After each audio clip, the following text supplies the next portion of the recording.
Ini bab tentang kehormatan isteri-isteri orang-orang yang keluar berjihad. Imam Abu Daud dengan sanadnya meriwayatkan daripada Buraidah, katanya Rasulullah sallallahu alaihi wasallam bersabda, kehormatan isteri-isteri mujahidin, yakni orang-orang yang keluar berjihad,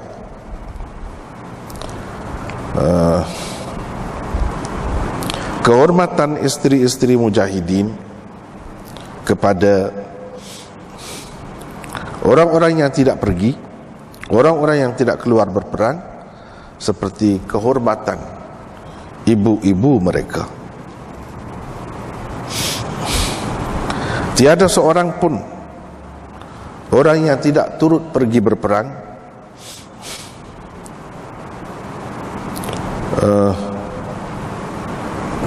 melayani isteri mana-mana orang yang keluar berjihad dengan buruk, melainkan akan ditegakkan dia, dihentikan dia untuknya pada hari kiamat nanti.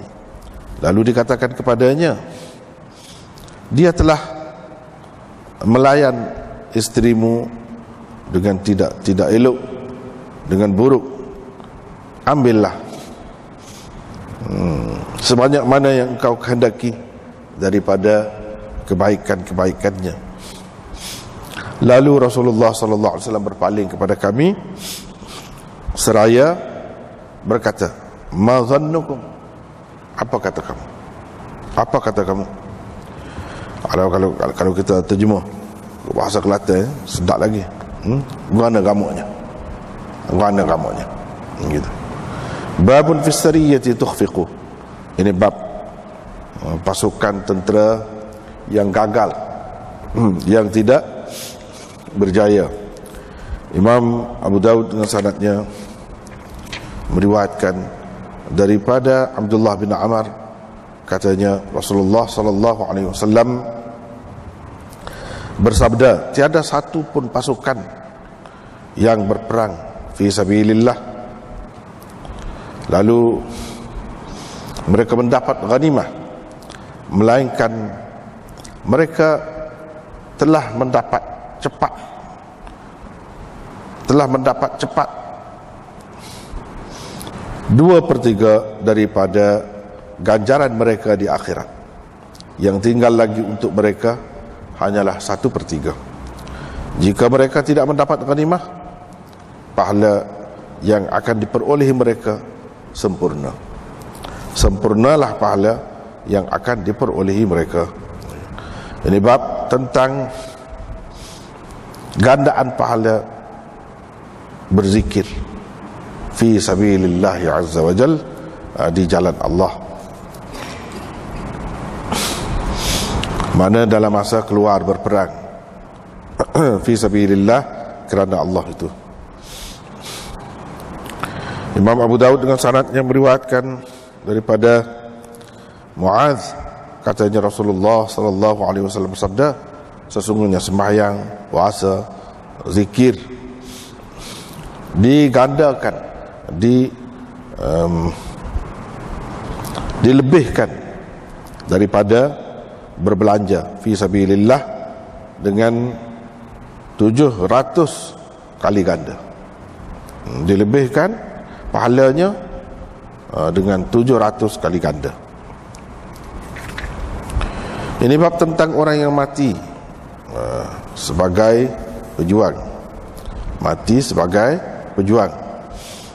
Imam Abu Daud dengan sanadnya meriwayatkan daripada Abu Malik Al-Asy'ari, katanya saya mendengar Rasulullah sallallahu alaihi wasallam bersabda, sesiapa yang keluar dari rumahnya, sesiapa yang keluar dari rumahnya di jalan Allah, ini untuk menegakkan agama Allah, untuk berjuang, lalu dia mati biasa ataupun terbunuh, maka ia adalah syahid. Ataupun ia jatuh dari kudanya, maknanya kudanya atau untanya menyebabkan dia tu jatuh, dan mati, auladaqathu hammah, ataupun ia disengat oleh binatang bisa, ataupun ia mati di atas tilamnya, dan dengan apa saja cara yang dikehendaki Allah dia mati, dia tetap syahid dan dia akan mendapat syurga. Ini bab kelebihan ribat, berjaga, berkawal di sempadan negara. Imam Abu Dawud dengan sanad yang meriwayatkan daripada Fadalah bin Ubaid bahawa Rasulullah sallallahu alaihi wasallam bersabda, setiap orang yang mati yukhtamu ala amalih. Setiap orang yang mati amalannya ditutup, amalannya terhenti, kecuali al-murabit, orang yang berkawal di sempadan negara, kerana amalannya akan subur untuknya hingga ke hari kiamat, dan ia aman daripada fatanil qabr, daripada gangguan di dalam kubur. Wa yu'manu min fatanil qabr, dan dia aman, selamat daripada fitnah kubur. Nah, kalau kita ambil makna asalnya daripada malaikat yang ditugaskan untuk menyeksa orang dalam kubur. Nah, itulah maksud fatanil qabr. Babun fi fadlil harsi fi sabilillah azza wa jal. Ini bab kelebihan berkawal, berjaga fi sabilillah azza wa jalla pada ketika berperang. Tadi berjaga juga, berkawal juga, tapi di sempadan. Ini berjaga di tempat-tempat lain lah, berkawal di tempat-tempat lain juga. Imam Abu Dawud dengan sanadnya meriwayatkan daripada Sahal bin Al-Hanzaliyah bahawa mereka berjalan bersama Rasulullah sallallahu alaihi wasallam pada hari Hunain. Fa'atnabu as-sayra,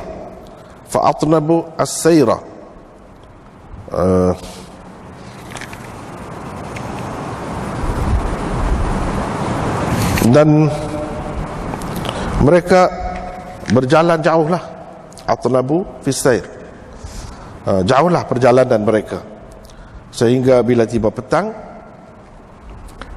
saya hadir untuk bersembahyang bersama Rasulullah sallallahu alaihi wasallam. Tiba-tiba ada seorang lelaki yang berkuda datang. Dia kata, wahai Rasulullah, sesungguhnya saya telah pergi di hadapan kamu dan telah naik di atas bukit sekian-sekian. Saya dapati ada orang-orang Hawazin, semua sekali dengan orang-orang perempuan yang menaiki untanya, orang-orang perempuan dengan di dalam segeduk di atas untanya, binatang-binatang ternakan mereka dan kambing dan biri-biri mereka. Ijtama'u ila Hunain, mereka sudah berkumpul untuk pergi ke Hunain. Rasulullah sallallahu alaihi wasallam tersenyum bila dengar orang itu kata begitu, dan baginda bersabda, itulah ghanimah, harta rampasan perang yang akan diperolehi orang-orang Islam besok, insya-Allah.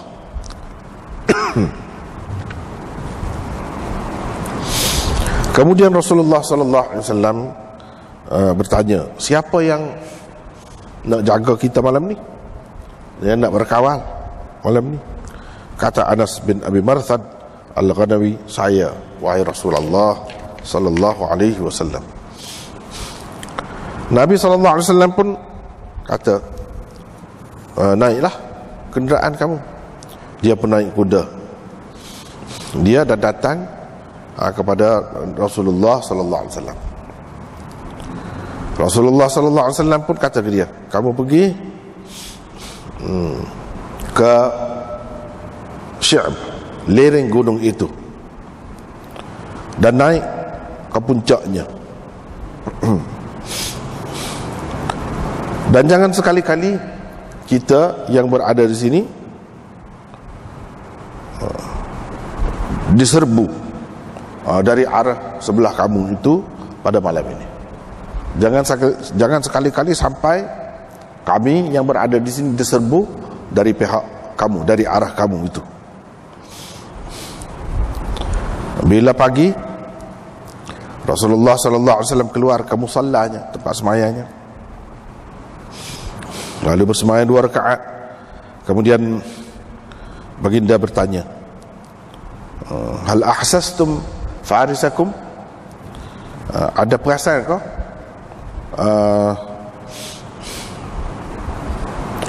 ada perasan kau orang yang berkuda tu?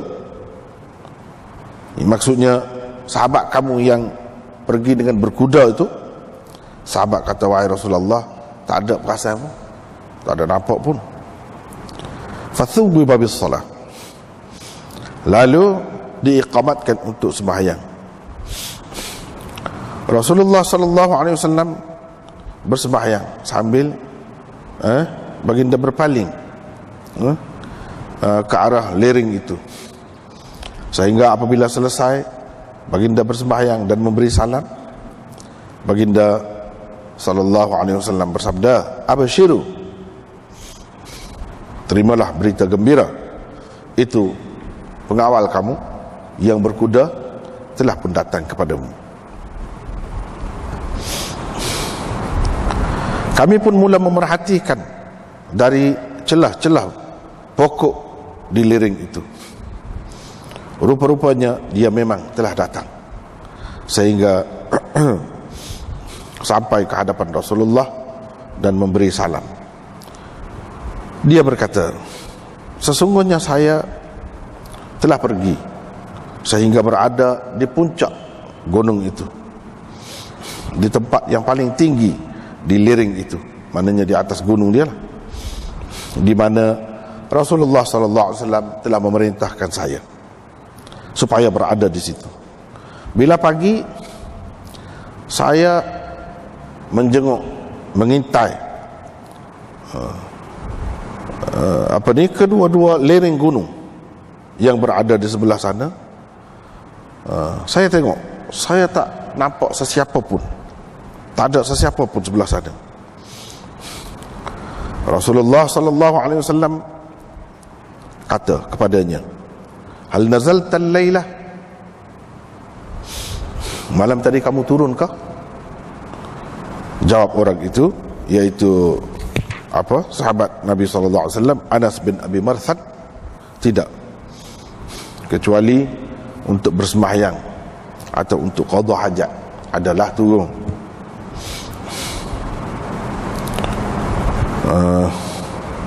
Turun itu maksudnya turun daripada kuda lah, turun daripada kuda. Maka Rasulullah sallallahu alaihi wasallam bersabda kepadanya, qad aujabta, engkau sudah pasti mendapat. Maksudnya mendapat di sini mendapat syurga. Fala alayka alla ta'mala ba'daha, tidak mengapa lagi selepas ini kalau engkau tidak beramal apa-apa pun, tidak beramal apa-apa pun, atau tidak beramal lagi.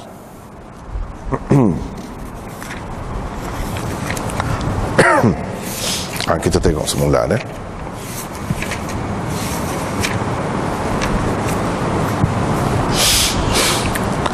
ini bab tentang kehormatan isteri-isteri orang-orang yang berjuang, mujahidin.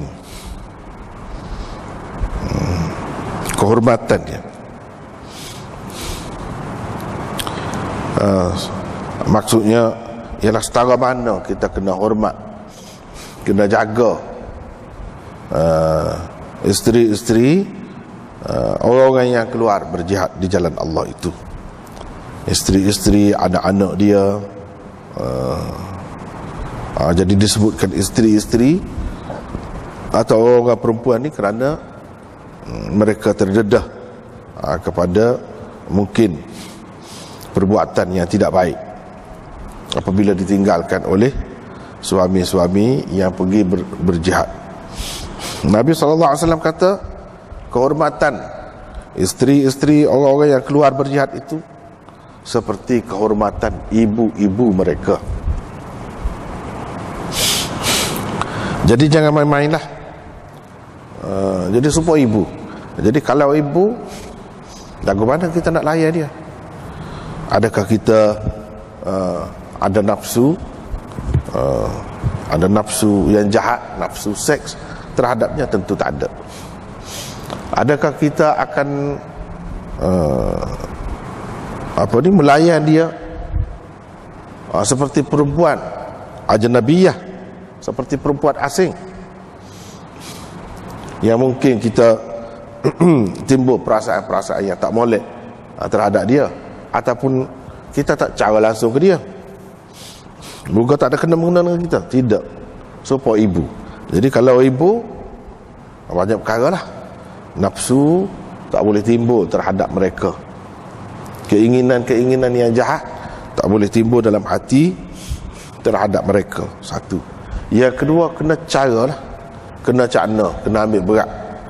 Seperti mana ibu kena jaga, dia tak ada makanan, kena cari makanan untuk dia. Dia perlu gapo, kita kena penuhi keperluan dia. Itulah maksudnya seperti kehormatan ibu.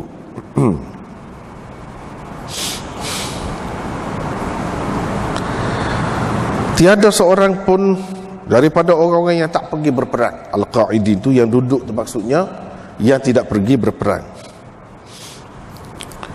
Yang melayan asalnya yakhlufu itu mana berada di belakang, tak pergi bersamalah dengan orang-orang mujahidin. Tapi maksudnya sini yang melayan dengan buruk keluarga, orang-orang yang keluar berjihad fi sabilillah. Kalau dia layan buruk, di akhirat nanti kena tahan.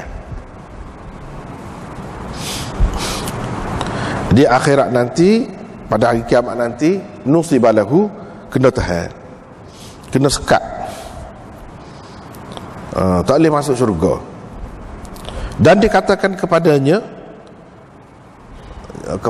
yakni kepada orang yang keluar berperang, hak tinggal bini dia, dikatakan orang ni layan isteri kamu dengan tidak baik. Layan isteri kamu dengan tidak baik. Jadi mu nak ambil sebanyak mana kebajikan dia, boleh ambil lah. Nak ambil sebanyak mana kebajikan dia. Rasulullah SAW pun paling kepada kami sambil atau seraya berkata, ma zannukum, guana kamunya. Kalau bahasa Kelantan rasa sedap lagi, terjemah tu, guana kamunya, ma zannukum. Asal makna dia, kamu, apa kata kamu, begitulah. Kalau bahasa surat, apa kata kamu, apa fikir kamu. Kita Kelantan tu apa jelira, kita jelira hak Kelantan lagi, guana kamunya, guana kamu. Kalau jadi gitu, maknanya berat lah. Yang ambil tu gak ke dia, ambil sebanyak mana dah, Tuhan kata ambil sebanyak mana, ambil siapa pun hati dia lah. Di sini dalam syarah ni Imam Nawawi kata maknanya, fama tazunnuna fi raghbatil mujahid fi akhdhi hasanatihi wal istikthar minha fi dhalikal maqam.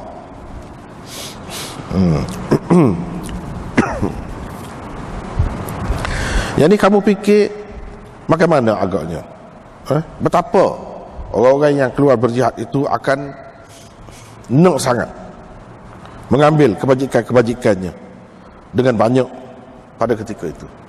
Tentulah dia nak marah, sebab berasa hati saat ni, akan ambil lah sebanyak mungkin. Tak cara dah kau kata. Sebab gerai kan, orang kalau dah gerai lagu tu lah. Kalau dia gerai, dia tak khabar ingat dah. Jadi pada sepuluh curi lah kita kata. Orang curi ambil tak ada sebanyak mana, tapi bahaya tu tak pandai dengan sebab diberi kebebasan. Diberi kebebasan nak bahaya habis lah pasal gerai denda lama. Orang tu orang ni hilang, orang tu orang ni hilang banyak kali dah. Jadi kena boleh higak sekali tu kak. Mana lagu tu lah, ai la yabqa minha syai'un illa akhadahu. Maksudnya tidak akan tinggal apa-apa pun hak dia, melainkan akan diambil semuanya. Ambil sungguh-sungguh. Orang lain pula kata, ma dhannukum billah ma'a hadhihi al-khiyanah. Apa kamu fikir Allah akan buat macam mana terhadap orang ni dengan sebab pengkhianatan yang dilakukan olehnya itu? Adakah kamu syak tentang orang itu akan dibalas atau tidak syak? Tentu sekali tidak syak. Orang macam ni akan dibalas oleh Allah. Maksudnya bila kamu sudah tahu kebenaran apa yang aku kata ni, maka jangan lagi kamu berkhianat. Berwaspadalah daripada berkhianat terhadap isteri-isteri orang-orang yang keluar berjihad. Ada hal lain pula kata macam-macam lah. Apa maksud guana gamuknya tu? Guana gamuknya tu ada yang kata fama dhannukum biman ahallahu Allah bihadhihi almanzilah. Apa kata kamu tentang orang yang bagi peluang kepada dia untuk berbuat begitu, dan orang yang diberikan keistimewaan oleh Allah sebegitu rupa. Sampai setara tu sekali Nabi SAW kata jadi sehingga isteri-isteri mereka itu seperti kehormatannya seperti kehormatan ibu-ibu mereka. Jadi apa yang Nabi SAW kata lagu ni, dia nak bagi peringatan itu kepada kita. Sebabnya mungkin sekali berlaku bila seseorang itu keluar pergi berjihad, tak tahu kelik bila, selama mana masa, lama tinggal. Lepas tu isteri-isteri tu macam-macam lah keadaannya. Ada muda, ada hak sederhana mudanya, jadi tinggal tu. Ada anak kecil, ada hak tak ada anak lagi, macam-macam keadaannya. Sebab kita kata, cuba kita bayangkan orang yang kerja lah, kita kata le ni askar, jadi askar sama, pergi masuk hutan selama mana, pergi ke laut atas kapal selama mana, pergi negara lain, negara asing selama mana untuk melaksanakan tugas dia. Itulah maksudnya di sini. Jadi bila tinggal kalau kita kata askar lah, mudah kita kata askar, boleh ke? Biasanya ni pun ada gitu lagi, duduk rumah dekat-dekat, beret askar, duduk rumah dekat-dekat. Apa duduk rumah dekat-dekat tu kak, bebas duduk gimari tu, takut-takut berlaku benda-benda sumbang, benda-benda tak molek. Rupanya Nabi SAW sudah isyarat dah ke situ. Memang banyak berlaku dalam masyarakat. Bila si suami tu pergi lama, ia bini ni cerita lain pula, dengar orang lain. Jiran-jiran dia tu tidak boleh dipercayai lagi. Bahkan jiran-jiran dia tu mengambil alih tempat suami yang pergi berjuang, berjihad. Jadi hak ni besar benarlah kesalahannya. Jadi kalau Nabi SAW kata seperti kehormatan ibu, mana sepatutnya kita tak boleh fikir benda-benda hak sombang, hak tak molek tu. Adakah kita pernah terfikir kalau orang yang fitrah dia tu molek lagi lah, Islam molek, adakah berasa gapa-gapa nafsu, timbul nafsu tak molek terhadap ibu? Tak ada kan?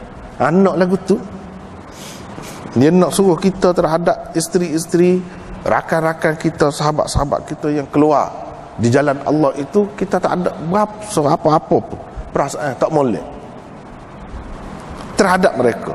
Seperti mana hendaknya kita berasakan terhadap ibu. Ada berasa? Tak ada. Walaupun dia tu pun perempuan juga, dia pun support orang lain juga. Hak kita boleh nikah dari segi zahirnya. Tapi kan kita tak ada terasa apa-apa, tak ada berasa apa-apa. Bahkan kalau kata ibu, kita duk fikir nak cara ke dia lah, nak jaga keselamatan dia, nak memenuhi segala hajat dan keperluan dia. Hak tu hak nak.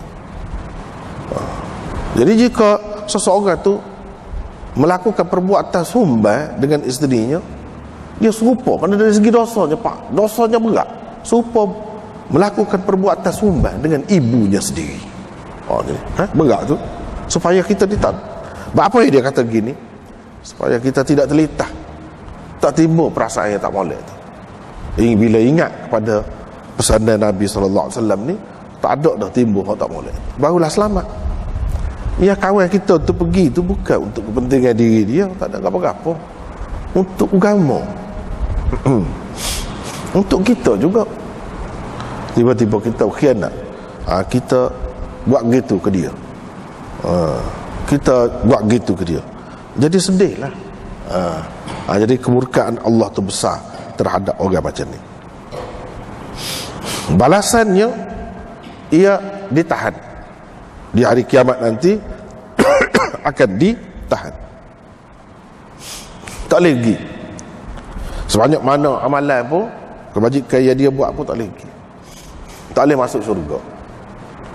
Apa orang tahu apa ni kan?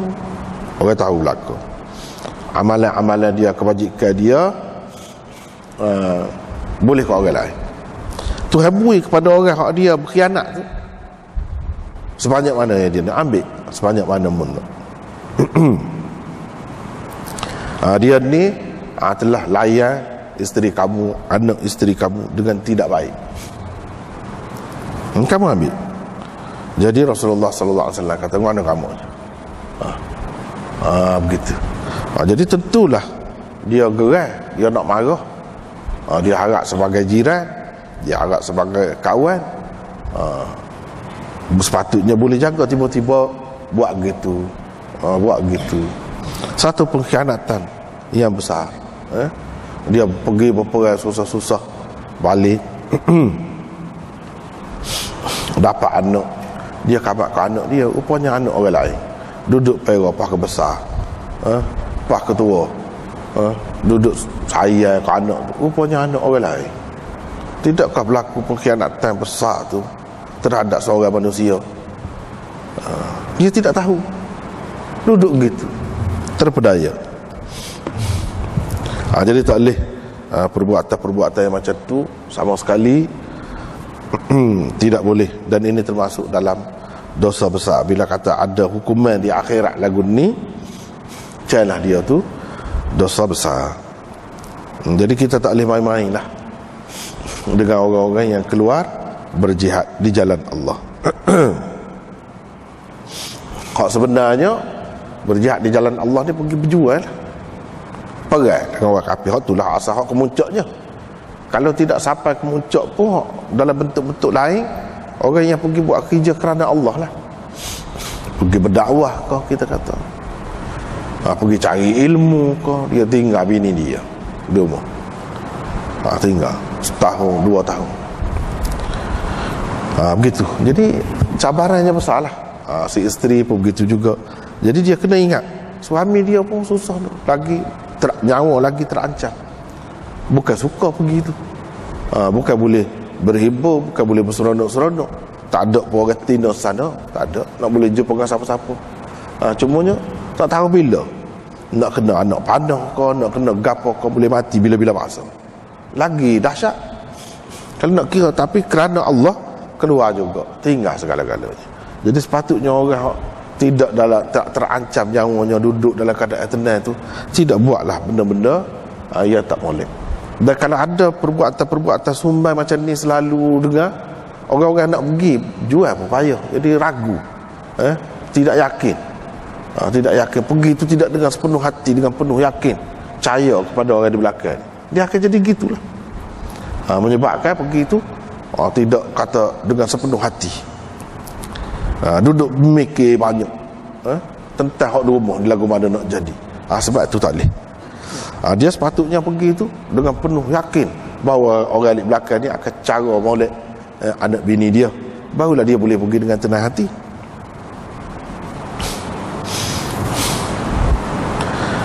Itulah maksudnya di sini.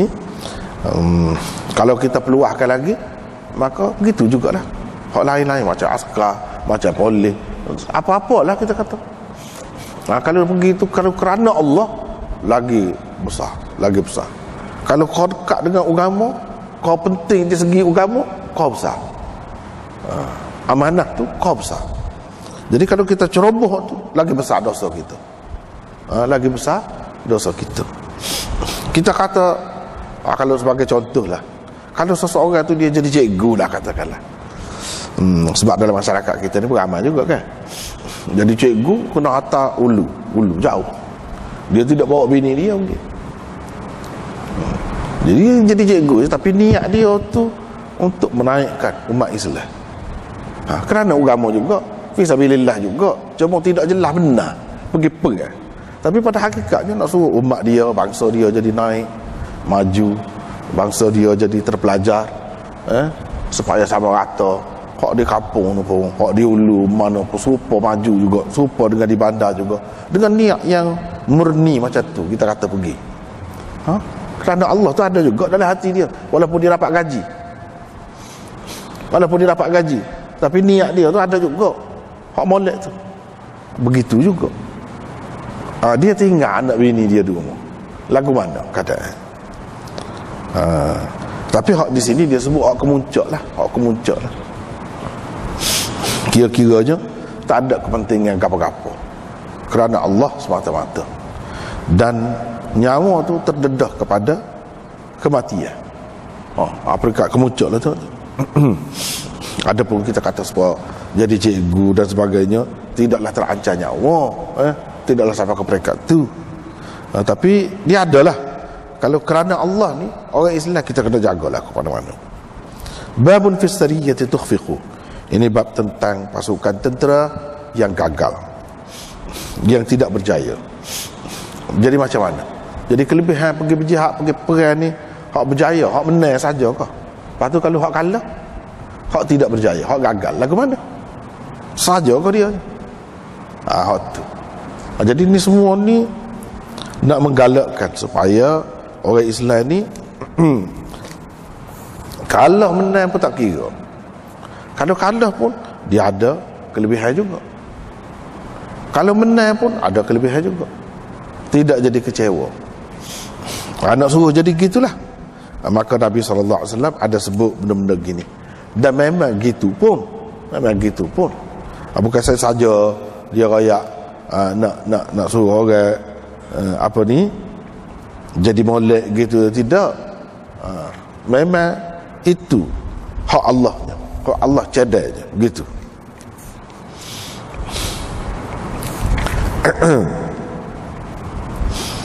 Jadi kata Abdullah bin Amr, Rasulullah SAW bersabda, tidak ada satu pun pasukan tentera yang berperang fi sabilillah lalu dia mendapat ghanimah. Kalau pergi perang dapat ghanimah, maksudnya menang lah. Bila menang baru dapat ghanimah. Kalau menang lagu tu, tapi kata bermakna dia telah mendapat cepat haburan dia, gia dia, hak di akhirat tu 2/3 daripadanya sudah dia dapat. 2/3 dah dapat. Tinggal lagi 1/3. Mana kalau menang, sebenarnya kita nampak menang, nampak lebih, apa boleh tu, boleh hak dunia. Bila boleh hak dunia, 2/3 dah boleh tu. 1/3 yang tinggal di akhirat. Kalau mereka tak dapat ghanimah, yang ni tak menang lah, kalah, gagal dalam misi itu kita kata. Sempurnalah pahala mereka. Pahala yang diperolehi mereka tu jadi sempurna. Penuh lah boleh. Tak ada bagi 3 seperti tadi, 2/3, tinggal lagi 1/3 untuk akhirat, tak ada. Jadi ketiga-tiga bahagian tu akan diperolehi mereka di akhirat nanti. Sama ada dia mati syahid ke atau tidak mati syahid pun, dah kalah balik sajalah, tak boleh harta ghanimah, tapi Tuhan cadai ke dia esok.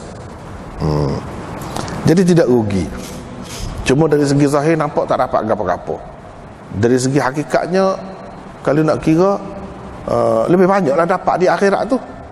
Lebih banyak dapat di akhirat.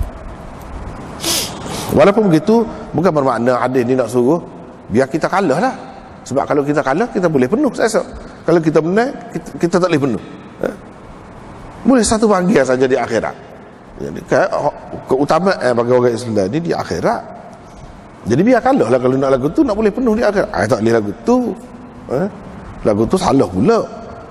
Ni mana setelah habis ikhtiar, habis daya dah buat tu, gagal juga, tidak berjaya juga, kalah juga, maka lagu ni lah keadaannya. Setengah-setengah ulama tak seterima hadis ni. Sebab apa? Sebab apa tak seterima? Sebabnya satu, dari segi sanad dia kata tidak sahih.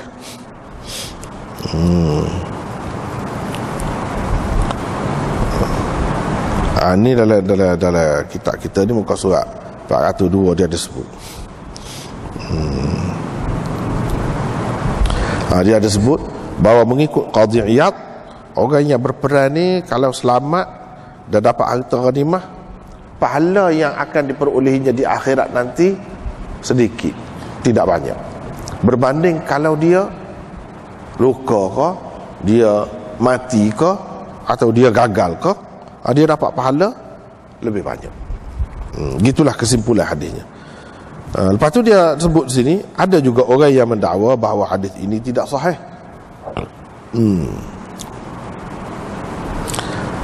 Kata mereka, mana boleh hadis ni kalau benar jadi kurang pula pahala. Mengikut hadis ni, kira-kiranya kalau benar kan jadi kurang pahala. Tidak sepatutnya begitu. Sebagaimana ahli Badar, dia kata, apakah dengan sebab dia benda tu jadi kurang pahala dia? Ahli Badar. Sedangkan semua terima ahli Badar tu afdalul mujahidin. Mujahidin hak paling afdal. Dan ghanimah yang mereka perolehi adalah afdalu ghanimatin. Ghanimah yang paling afdal. Adakah orang yang perang Badar saat ni, dari segi pahala dia, dari segi kedudukan dia di sisi Allah, kurang daripada perang Uhud? Moga perang Uhud kita kata kalah lah. Adalah satu peringkatnya gagal, tidak berjaya, mati. Ramai kalah di kalangan orang Islam tu. Jadi apakah ahli Uhud ni lebih daripada ahli Badar? Kata demon ni tak ada siapa dia kata gitu pun. Bahkan ahli Badar tu tetap lebih daripada hak lain. Kalau kiranya dengan sebab mereka benar, dengan sebab jadi dapat harta ghanimah tu mereka jadi kurang, sepatutnya lebih ahli Uhud lah daripada ahli Badar. Ni tidak. Maknanya tak ada jadi kurang, kata dia. Lepas tu hadis ni tidak sahih, kata dia. Hadis ni tidak sahih. Kok mana yang tidak sahih dari segi sanad tu? Buat-buat ni dakwa, dia kata Abah Hani perawinya adalah majhul. Abu Hani Al-Khawlani tu perawinya adalah majhul. Dan mereka menterjihkan hadis hak dulu, hak sebelum pada ni, iaitu orang yang pergi keluar berjihad ini, sama ada dia pulang dengan membawa pahala dengan ghanimah sekali, ataupun itulah hadis tu, dengan ghanimah sekali, ataupun dia buat pahala. Mana pahala tu ada. Ataupun kalau dia mati, dia dapat syurga lah. Kalau dia buat klik pahala dan juga ghanimah, kedua-dua tu. Tidak kata tak ada pahala. Pahala tu tetap ada. Jadi puak-puak ni dia mentarjihkan hadis ini daripada hadis yang kita baca saat ni. Sebab apa? Kata mereka hadis hak tu lebih masyhur lagi, perawi-perawi dia lebih kuat lagi. Dan kerana hadis itu ada dalam Bukhari dan Muslim, hak ni ada dalam Muslim saja, kata dia, ada dalam Muslim saja. Jadi pendapat ramai ulama yang mengata tak kena kata begitu, bahawa hadis ni sampai kita nak kata tak sahih, tak kena. Dan sebenarnya tidak ada pertentangan di antara hadis ini dengan hadis tu. Hadis tu ayat wakil pahala, dia tidak ayat wakil pahala tu kurang kau lebih. Wakil pahala tu betul, wakil pahala sekali dengan ghanimah, kalau berjaya, kalau tak mati. Tapi dia tidak ayat pahala tu jadi kurang. Hadis ni ayat kurang. Lepas tu apa ayat ahli Badar tu, walaupun dia dapat ghanimah, kedudukan dia lebih tinggi daripada ahli Uhud, hak kalah tu. Jawabnya sebab pahala dia tu besar sangat, kedudukan dia tu istimewa sangat, sehingga kalau kata kurang pun lebih lagi daripada hak ni. Jadi tidak ada percanggahan lah, kata dia. Kita boleh terima kedua-duanya, kata dia. Dalam hadis tu dia tidak ayat kata kalau dia tidak dapat tu, dia dapat lebih lagi pahala. Dia tak ada ayat, cuma dia ayat gitu, dapat pahala dan ghanimah. Tak ada perincian tentang pahala tu kurang ke atau penuh ke, tak ada. Yang menyebutkan tentang penuh atau tidak penuh hadis ni. Jadi tidak ada percanggahan, kata dia. Lepas tu kita nak kata Abu Hanif ni majhul, tak kena. Bahkan kata dia, mengikut ulama-ulama hadis, ia adalah perawi thiqah yang masyhur. Ramai imam-imam yang meriwayatkan hadis daripada dia. Memadailah untuk kita kata dia ni seorang yang boleh diterima, kerana Imam Muslim pun terima dia juga di dalam kitab Sahih Muslim.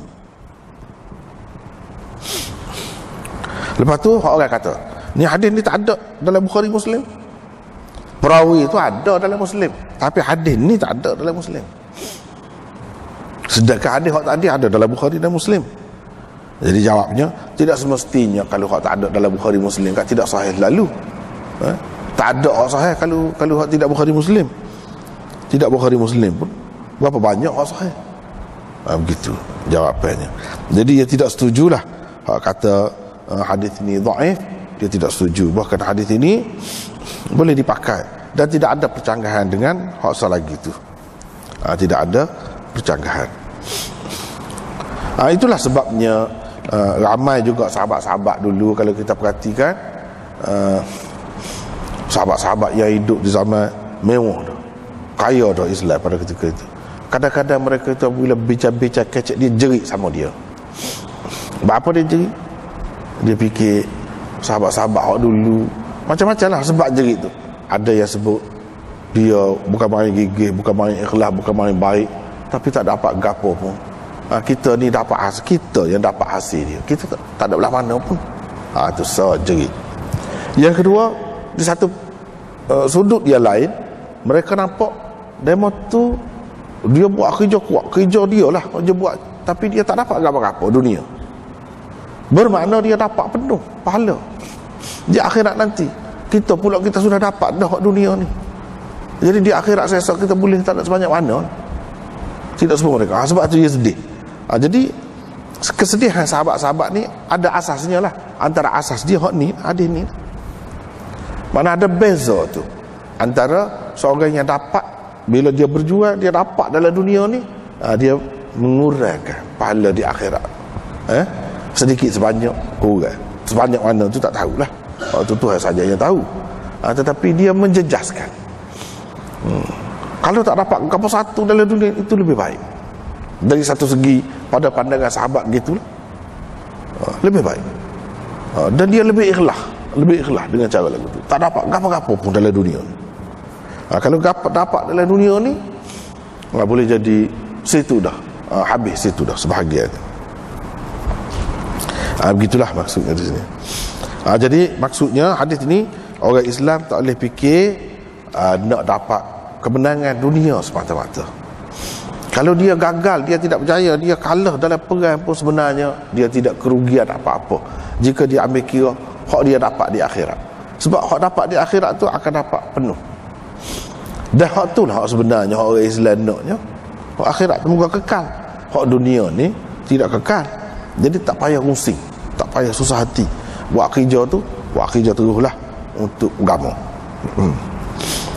Babun fi tad'if adh-dhikr fi sabilillah azza wa jalla. Ini bab digandakan pahala zikir fi sabilillah, di jalan Allah azza wa jalla.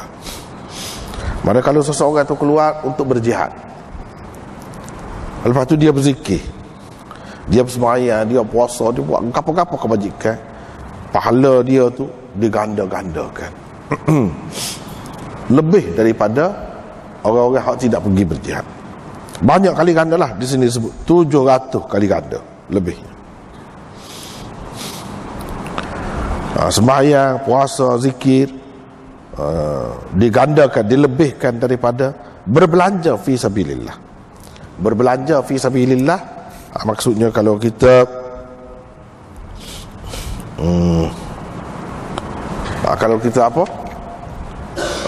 bagi senjata, beli senjata, kalau kita bagi segala kemudahan, bekal untuk orang nak pergi berjihad, besar pahala tu, besar ada pahala. Tapi pahala orang yang pergi berjihad sendiri, lepas tu dia buat ibadat pada masa tu, tidak lupa kepada Allah, dia dapat pahala. Hak orang tak pergi berjihad, buat kebajikan yang begitu besar, pahala 700 kali ganda lebih lagi. Itu kelebihannya orang yang pergi berjihad tu. Sebab ke mana-mana pun orang yang membekalkan bekalan senjata, makanan kepada orang yang pergi berjihad tu, kalau dia habis pitih je, dia selamat tak mati. Habis pitih boleh cari pula. Orang hak pergi perang tu, dia menyambung, orang kata menyambung nyawa, mempertaruhkan nyawa. Mati tak gelik lah, tak ada apa dah lah, tak ada dah nak buat apa, tak ada nak cari dah nyawa. Dia pergi mempertaruhkan nyawa dia. Itu sebab jadi pahala dia besar. Segala amalan-amalan yang dia buat tu pun besar pahalanya. Tetapi hadis ini dhaif. Hadis ini dhaif.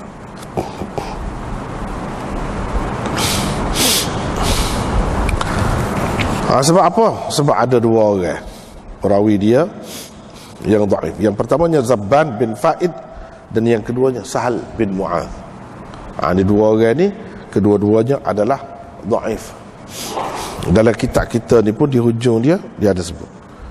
Hadis ini diriwayatkan juga oleh Ahmad di dalam musnadnya. Dia kata inna dzikra fi sabilillah ta'ala yudha'afu fawqa an-nafaqah bi 700 dhi'fin. 700 kali ganda lebih daripada pahala berbelanja fi sabilillah.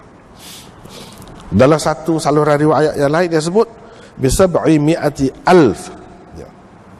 700,000, bukan 700 dah, 700,000 kali ganda lebih. Tapi hadis ini dhaif sebab dia kata dalam sanad dia ada Zabban bin Fa'id dan Sahal bin Mu'adh. Sahal bin Mu'adh.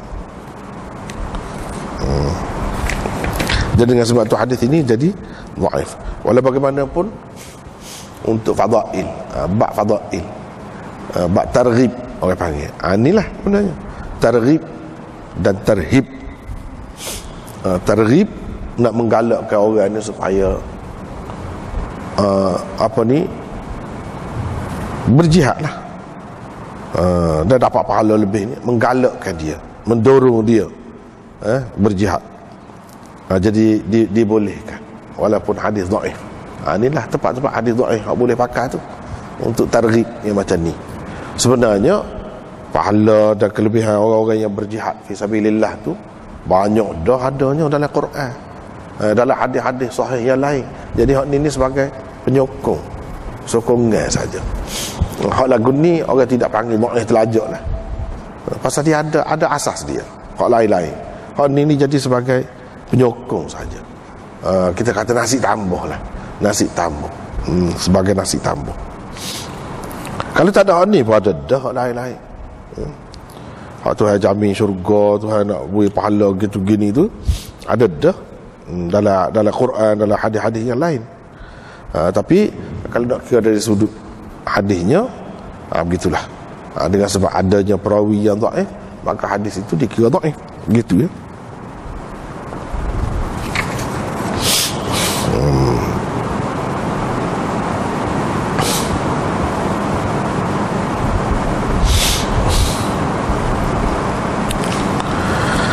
Jadi sembahyang, puasa, zikir bukan hak tu sajalah, lain-lain lah, dalam bentuk lain lah, segala amalan-amalan hak Nabi SAW ajar semua termasuk belaka lah. Termasuklah tasbih, tahlil, takbir, tasliyah, mana selawat, baca Quran dengan tadabbur, dan lain-lain lagi bentuk-bentuk zikir yang lain banyak. Ini pun termasuk juga di dalam yang disebutkan di dalam hadis ini.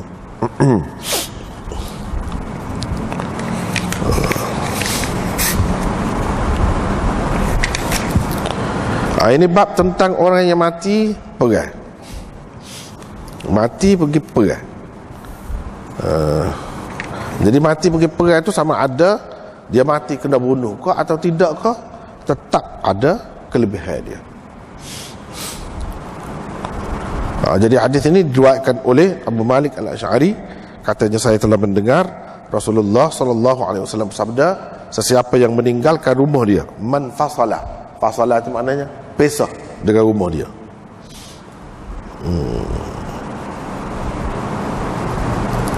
Seperti dalam Quran pada sebut, falamma fasala Talut bil junud. Fasala Talut bil junud. Fasala itu maknanya bila Talut dengan bala tenteranya meninggalkan rumah, meninggalkan tempat mereka, pergi nak perang lah, dia guna perkataan itu. Lalu dia mati tidak sampai kena bunuh, mati, tapi masa pergi itulah,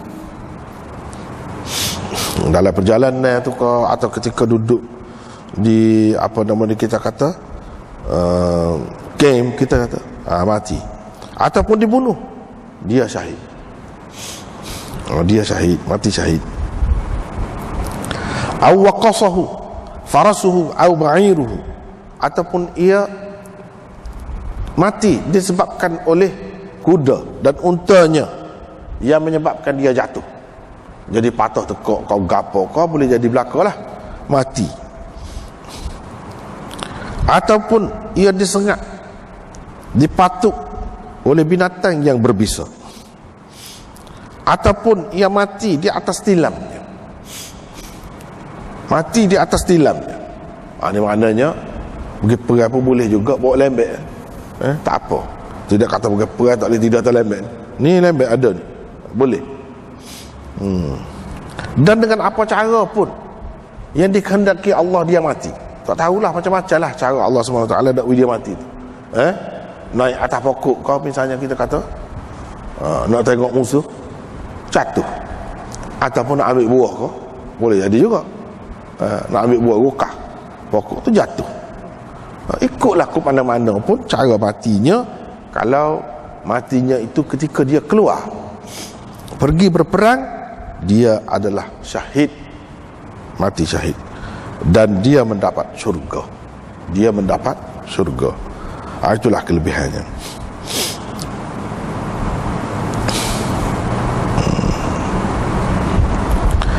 Jadi hak mati syahid tu, syahid lagu mana? Di situ ada khilaf lah. Ada khilaf. Imma haqiqatan atau hukman, sama ada syahid sungguh atau pada kira-kiranya sebagai mati syahid, ataupun dalam istilah yang lain orang kata syahid dunia atau syahid akhirat sahaja. Begitu. Ada khilaf lah di situ. Hak maklumnya, hak sepakatnya tentang orang mati syahid, syahid dunia, mana hukum-hukum terhadap orang hak mati syahid tu dilaksanakan ke atas dia tu ialah hak mati ketika perang sungguh. Tu tak ada khilaf lah. Kalau hak tidak begitu, masih ada khilaf lagi. Masih ada khilaf lagi. Jadi ini kelebihan orang yang mati syahid. Walau bagaimanapun, seperti kata tadi juga, hadis ni pun ada masalah juga, tidak sahih juga. Tidak sahih tu apa? Kalau tadi ada 2 orang, sini pun ada 2 orang juga yang bermasalah. Yang pertamanya Baqiyah bin Al-Walid, yang keduanya Ibni Thauban. Ibni Thauban iaitu Abdurrahman bin Thabit bin Thauban. Kedua-duanya adalah perawi dhaif. Tapi apa ya Imam Abu Daud buat mari juga seperti kita kata tadi lah. Imam Abu Daud seperti kebanyakan ulama mengatakan hadis dhaif boleh juga pakai untuk bab-bab tertentu. Bab-bab tertentu.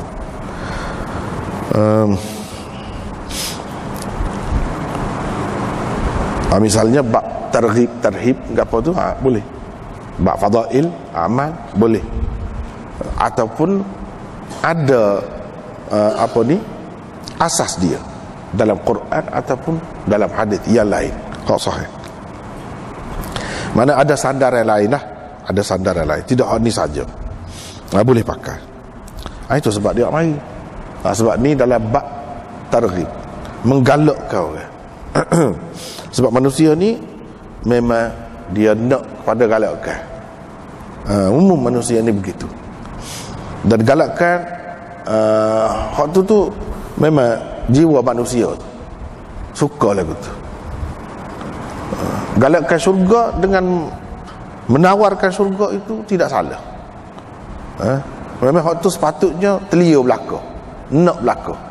Tak boleh kata siapa-siapa dia setara mana pun dia tak say kalau hak syurga, kerana Allah semata-mata.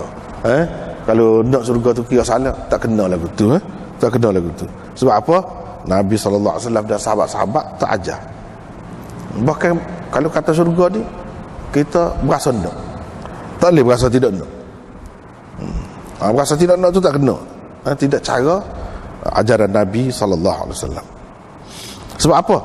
Sebab patut kalau kita nak setara tu. Benda hak setara tu lah. Baru patut kalau kita nak pun. Kalau hak dunia ni tak patut. Hak tu adalah macam setara hak dunia ni pun orang nak dah. Setara hak dunia. Hak ada tawaran, hak ada kelebihan. Kalau kita nak beli saja pun learning, hak tempat ada tawaran banyak, potongan ke apa, orang nak. Utamanya hak tu ada hadiah pula, gadi pula, berebut. Itu sifat manusia. Memang dia suka kepada tawaran-tawaran lagu tu. Dengan sebab itu dalam agama ni pun ada benda-benda begini. Tapi dia tawar apa dia? Dia tawar syurga. Dia tawar syurga.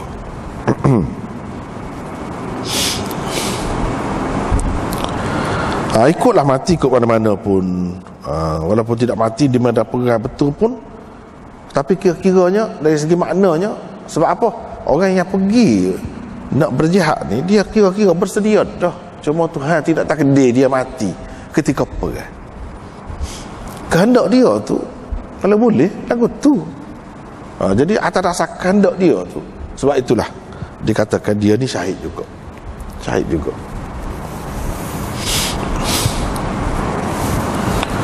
Babu fadlir ribat. Kelebihan berkawal. Berkawal di sempadan, khususnya sempadan. Sebab sempadan ni penting kan. Sempadan ni orang-orang yang duduk sibuk ni kan tak. Sempadan bocor lah tu. Jadi masuk apa dia orang panggil perdagangan manusia macam-macam lah. Sebab apa? Sempadan tu tidak terkawal dengan molek. Orang nak seluduk senjata, nak seluduk orang, nak seluduk macam-macam boleh lah kalau sempadan itu tidak terkawal. Jadi sempadan itu penting benar, terutamanya pada ketika perang. Sebab musuh boleh menyusup masuk ke tu. Itu sebab dia ada kelebihan khusus dan dibuat bab secara khusus, iaitu ribat. Riwayat daripada Fadalah bin Ubaid bahawa Rasulullah SAW bersabda, setiap orang mati amalannya habis setakat tu. Terhenti amalan dia, kecuali orang yang berkawal di sempadan untuk menjaga negara, untuk menjaga negeri. Kerana amalan dia tu subur, untuk dia tu sampai hari kiamat. Dan dia aman daripada fatanil qabr, fitnah kubur, ujian, dugaan dalam kubur, azab kubur lah kita kata. Aman daripada azab kubur. Jadi hadis ini setengah mengikut setengah ulama, sekali tengok dia kata nampak bercanggah dengan hadis Abu Hurairah, iaitu apabila seseorang manusia tu mati, terputuslah amalan dia.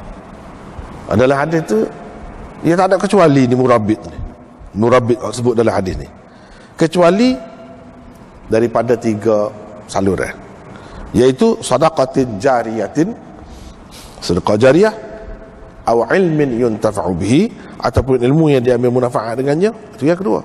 Aw waladin salihin yad'u lahu, ataupun anak soleh yang berdoakan untuknya. Itu tak putus juga tu orang kata. Apa dalam hadis ni sebut murabit saja yang tak putusnya? Mungkin orang muskil gitu. Sebenarnya tidak ada pertentangan di antara dua hadis ni. Hak ni nak raya amalan dia sendiri. Hak tadi Abu Hurairah tu amalan orang lain buat. Dia kita kata sedekah jariah, dia buat masjid lah, kita kata dia buat masjid lah. Orang pergi sembahyang atas masjid tu, amalan orang duduk buat dalam masjid tu boleh ke dia? Bukan dia buat amalan, orang lain buat amalan tu, tapi dia tepat hak dia sedia.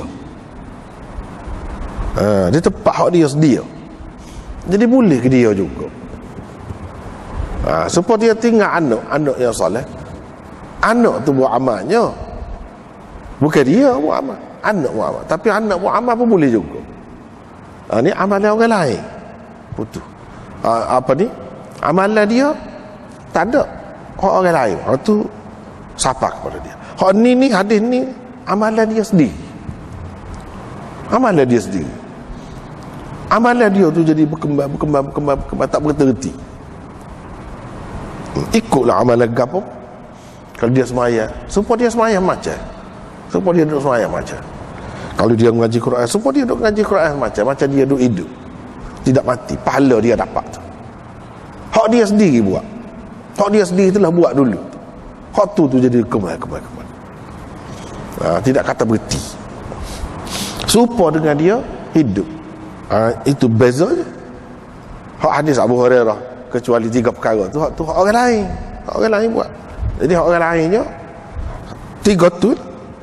Kita ada ilmu, kita mengajar, lepas tu orang pun pakai ilmu kita tu, pakai hak dia buat tu, boleh tak kita? Dia pakainya, dia buatnya, kita mati dah, tapi pahala hak dia tu boleh juga kita. Itu orang lain. Ni dah hak dia buat dulu kan dia semaya, jadi semaya tu berkembang macam tak berhenti, serupa dengan dia duduk hidup, tak mati, duduk semaya tu dapat pahala.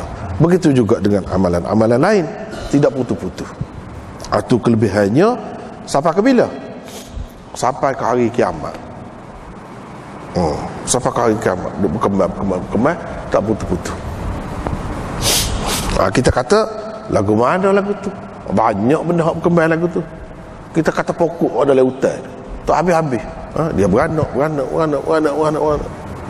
Sampai penuh dunia kalau lelak. Kalau orang tak tebah kan? Binatang-binatang tu hak Tuhan buat tu, kambing, kau beri, kau apa tu, biok semacam, tak berhenti. Siapa jadi banyak, siapa kau bila lagi ada kambing beri lama dah ada. Tak habis-habis, siapa kalau ni tak habis lagi. Ada semacam. Begitulah juga dengan amalan tu, dia tak habis, tak putus, serupa dengan dia hidup juga. Selain daripada tu, dia aman daripada fitnah kubur, azab kubur. Tak kena azab kubur.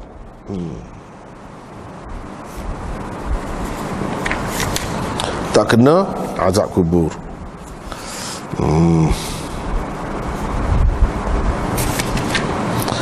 Gitu.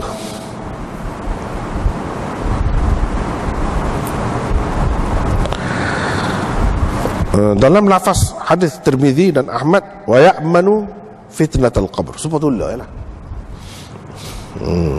Dia aman daripada fitnah kubur. Itulah lah. Mana azab kubur tak kena. Itu kelebihannya. Hadis ini juga menunjukkan bahawa ada orang panggil azab kubur tu. Azab kubur tu ada. Jadi antara amalan ataupun perkara yang boleh seseorang tu terhindar ataupun tidak kena azab kubur ialah dia berkawal di sempadan negara untuk menjaga negara, untuk menjaga tanah air.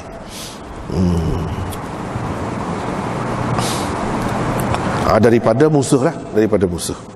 Begitu. Jadi tanah air negara apa tu, negara ni boleh jadi orang Islam duduk negara kafir, lepas tu duduk pertahankan negara kafir. Maksudnya negara Islam di sini, tanah air Islam. Kalau tidak penuh Islam pun, banyaklah kepentingan orang Islam tu. Banyak kepentingan orang Islam tu. Gitulah. Kau sepenuh negara tu, kau besar pahala, kau lebih, kau molek. Kalau kurang pun kurang lah, tapi tidaklah kita kata sepuluh negara kafir. Negara kafir tu nak pertahankan sistem dia lah ke mana-mana pun, duduk berkawal, duduk jaga, duduk jadi askar apa tu, nak pertahankan sistem dia, sistem hak kafir. Tu tak ada mana kalau lagu tu, tak ada mana kalau lagu tu. Terutamanya kalau berkawal perang dengan orang Islam pula, dia jadi askar. Dia askar negara kafir. Lepas tu perang dengan orang Islam. Tu lagi tak kena lah. Lagi salah lah kira-kira. Salah, tak kena. Tak termasuk dalam hal ni lah. Kira-kira tu dah tak termasuk dalam hal ni. Jadi hal ni maksudnya nak mempertahankan negara Islam, tanah air Islam. Ataupun kalau tidak Islam penuh pun, banyak kepentingan umat Islam. Banyak kepentingan umat Islam. Dia terikat dengan negara tu, dengan keamanan negara tu. Gitulah. Cumanya tidak penuh. Tidak penuh. Banyak mana tak tahu lah. Tuhan saja yang tahu lah. Tapi kalau negara tu negara Islam, betul-betul menjalankan hukum Islam, hukum Allah, besar benar lah pahalanya. Nabi SAW doa yang lebih-lebih gini-gini, lebih-lebih sangat tu, hak tu maksudnya. Supaya hak dia bawa lah. Kemudian babun fi fadlil hars fi sabilillah. Ini bab kelebihan berjaga, berkawal fi sabilillah. Kita baca tadi sekali dulu. Wallahu a'lam.